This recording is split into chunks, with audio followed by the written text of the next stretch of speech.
Hello viewers, आज के video में हम तैयारी कर रहे हैं कक्षा 10वीं सामाजिक विज्ञान अर्धवार्षिक परीक्षा की। और आज के वीडियो में हम सामाजिक विज्ञान के राजनीति, लोकतांत्रिक राजनीति के महत्वपूर्ण प्रश्न उत्तर, इसके पहले हमने भूगोल और अर्थशास्त्र के महत्वपूर्ण प्रश्न उत्तर देख लिए हैं। यदि आपने नहीं देखे हो तो चैनल के प्लेलिस्ट में उपलब्ध है, आप देख लो, जिससे आपके एग्जाम की अच्छे से तैयारी हो जाए। तो शुरू करते हैं। प्रश्न है, गृह युद्ध क्या है? गृह युद्ध क्या है? तो इसका उत्तर है, गृह युद्ध एक ही राष्ट्र के अंदर संगठित गुटों के बीच होने वाले युद्ध को कहते हैं। गृह युद्ध एक ही राष्ट्र के अंदर संगठित गुटों के बीच होने वाले युद्ध को कहते हैं। कभी कभी गृह युद्ध ऐसे भी दो देशों के युद्ध को कहा जाता है जो कभी एक ही देश के भाग रहे हों। गृह युद्ध में लड़ने वाले गिरोहों के ध्येय भिन्न प्रकार के होते हैं। इसके बाद है, दबाव समूह क्या है? दबाव समूह क्या है? तो इसका उत्तर है, दबाव समूह जब कोई संगठन, ठीक है, दबाव समूह करके देश करके लिखेंगे, जब कोई संगठन अपने सदस्यों के हितों की पूर्ति के लिए राजनीतिक सत्ता को प्रभावित करता है और उनकी पूर्ति के लिए दबाव डालता है तो उस संगठन को दबाव समूह कहते हैं। जब कोई संगठन अपने सदस्यों के हितों की पूर्ति के लिए राजनीतिक सत्ता को प्रभावित करता है और उनकी पूर्ति के लिए दबाव डालता है तो उस संगठन को दबाव समूह कहते हैं। इसके बाद अगला प्रश्न है, गठबंधन सरकार क्या है? गठबंधन सरकार क्या है? तो इसका उत्तर है, गठबंधन सरकार एक संसदीय सरकार की कैबिनेट होती है। गठबंधन सरकार एक संसदीय सरकार की कैबिनेट होती है जिसमें कई राजनीतिक दल सहयोग करते हैं, जिससे गठबंधन के भीतर किसी भी एक दल का प्रभुत्व कम रहता है। गठबंधन सरकार एक संसदीय सरकार की कैबिनेट होती है जिसमें कई राजनीतिक दल सहयोग करते हैं, जिससे गठबंधन के भीतर किसी भी एक दल का प्रभुत्व कम रहता है। इसके बाद अगला प्रश्न है, भारत में विकेंद्रीकरण क्या है? भारत में विकेंद्रीकरण क्या है? तो इसका उत्तर है कि जब केंद्र और राज्य सरकार से शक्तियां लेकर स्थानीय सरकारों को दी जाती है तो इसे सत्ता का विकेंद्रीकरण कहते हैं।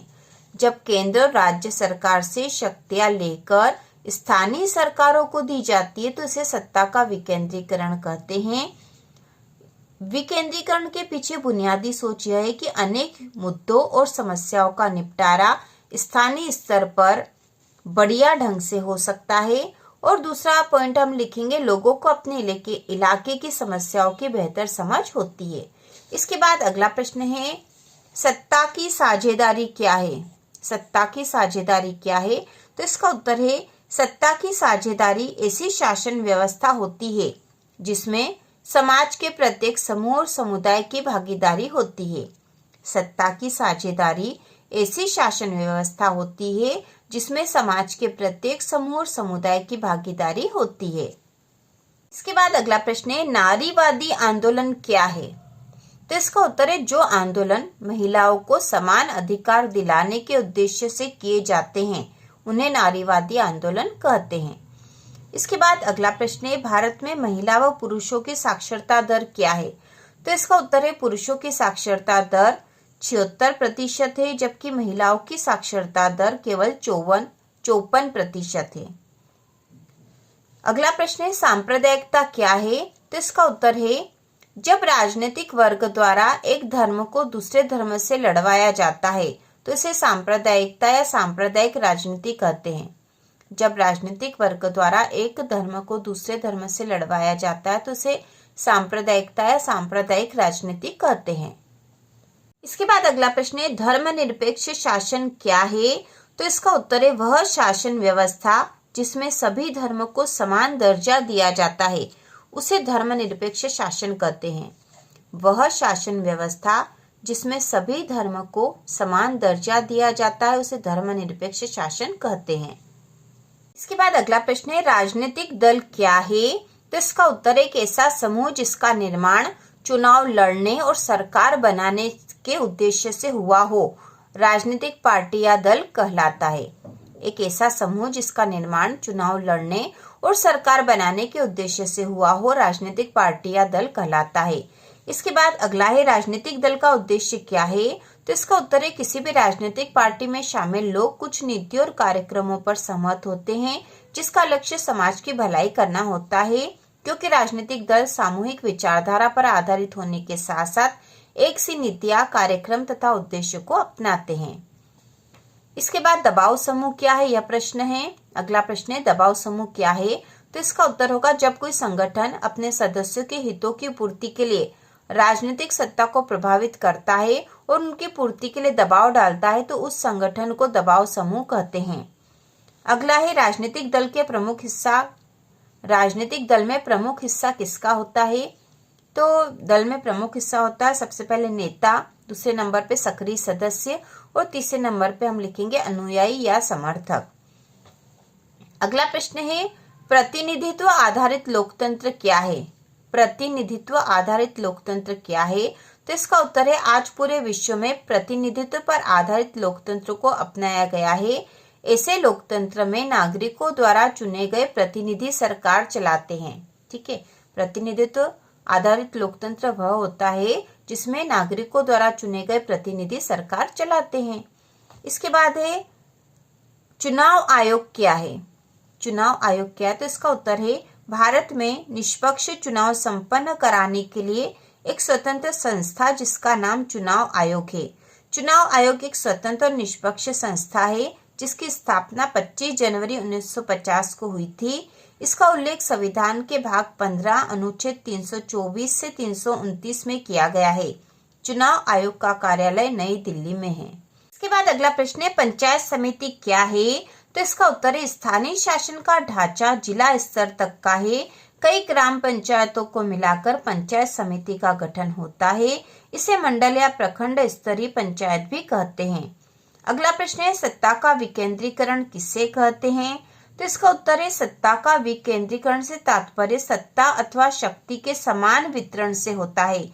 इस व्यवस्था में सत्ता का वितरण केवल एक स्थान पर केंद्रीकृत न होकर अनेक स्थानीय स्तर पर विभाजित कर दिया जाता है, जिससे सत्ता में सबकी समान भागीदारी हो जाती है। अर्थात केंद्र और राज्य से शक्तियां लेकर स्थानीय सरकारों को देना, यही सत्ता का विकेंद्रीकरण है। इसके बाद अगला प्रश्न है स्थानीय स्वशासन को समझाकर लिखिए।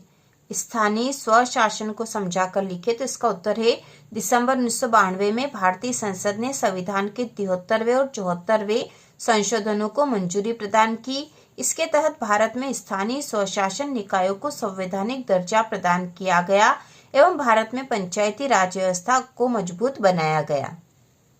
अगला प्रश्न है संघ सूची, राज्य सूची व समवर्ती सूची को समझाकर लिखिए।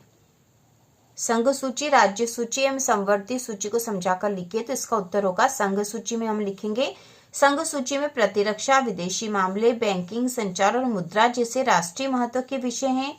पूरे देश के लिए इन मामलों में एक तरह की नीतियों की जरूरत है, इसी कारण इन विषयों को संघ सूची में डाला गया है। संघ सूची में वर्णित विषयों के बारे में कानून बनाने का अधिकार सिर्फ केंद्र सरकार को है।